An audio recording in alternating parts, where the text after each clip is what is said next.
My name is Joy. I'm a 9-year breast cancer survivor.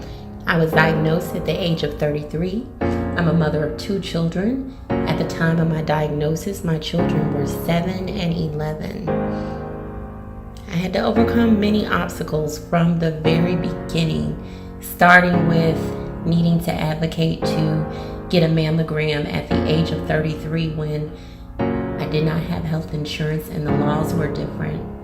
From there, the next level of advocacy was finding health coverage to cover me for a life-changing surgery and treatment I desperately needed. 9 years to the date, I am still here, and I give God thanks.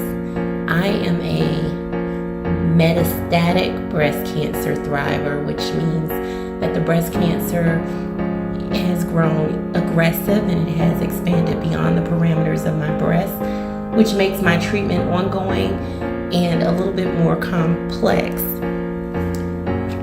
What are my whys? My whys are simple.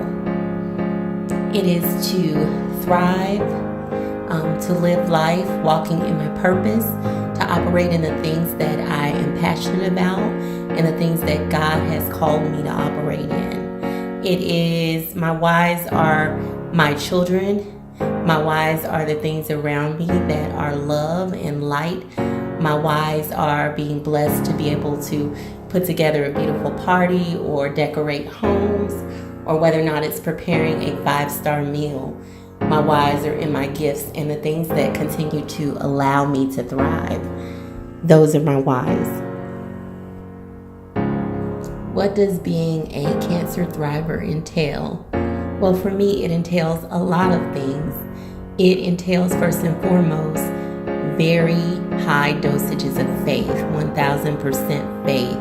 It entails being willing to trust God in spite of what is in front of you, in spite of what the medical report reads, in spite of the medication, the treatment, the side effects, the pain, and the journey. That's what being a warrior entails. It is the constant renewing of the mind, reminding yourself that God's way and God's final say is much greater than your own. It is sometimes identifying the word no. It is sometimes learning to say yes to more and recognizing how precious life is. The word indifference. The word indifference as it relates to cancer in the cancer world is, from my point of view, is that time has a different level of urgency, sensitivity, and value. And so one of the biggest balancing acts is that constant balance for time. Constantly looking to regenerate and let go of the things that don't matter, let go of the things that are not edifying to your healing, and then balancing the things that are your heart's desire. What are your will? If today was your last day on earth, what would be the things that are important to you?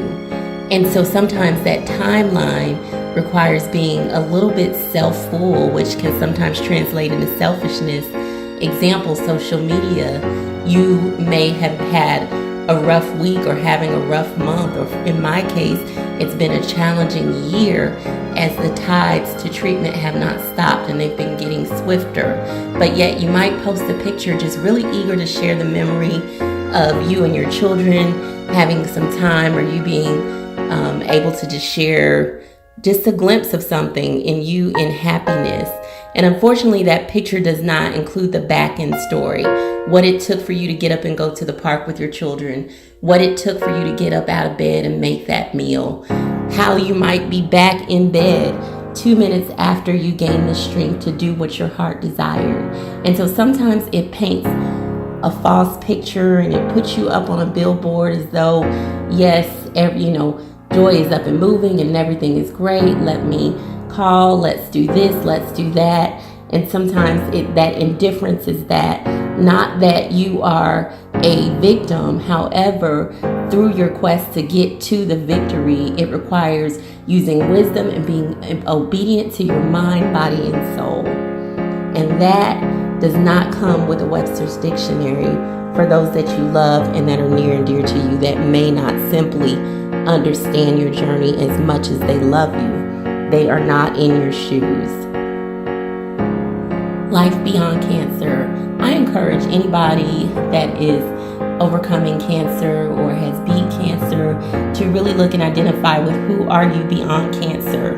Because if you're actively in treatment like me, a lot of it can sometimes consume you. You don't mean for it to consume you. But I am so much bigger than the term cancer.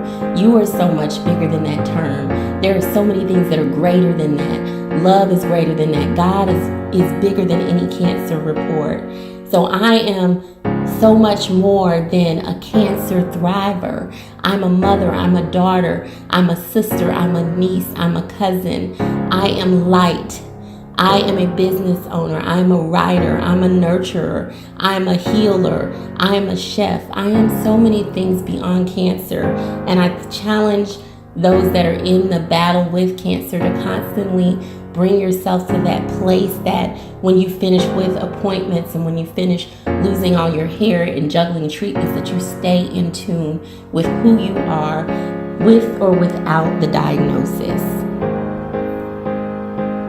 Joyspirations. Speaking of joyspirations, I leave you with this final nugget. It doesn't matter if you are sick. It doesn't matter if you are having challenges on the job, challenges within your mind, overcoming a toxic childhood, overcoming toxic relationships, just in a strange place. I encourage you to continue going. I encourage you not to quit. Understand that your God is bigger than the mountain in front of you. Understand that it will not always be this way. Understand that if you continue to keep going and let go and let God has something amazing. He's going to blow your mind. In due season is not a specific date, so let's just be ready. Thanks for listening to me share my story. Have a blessed one.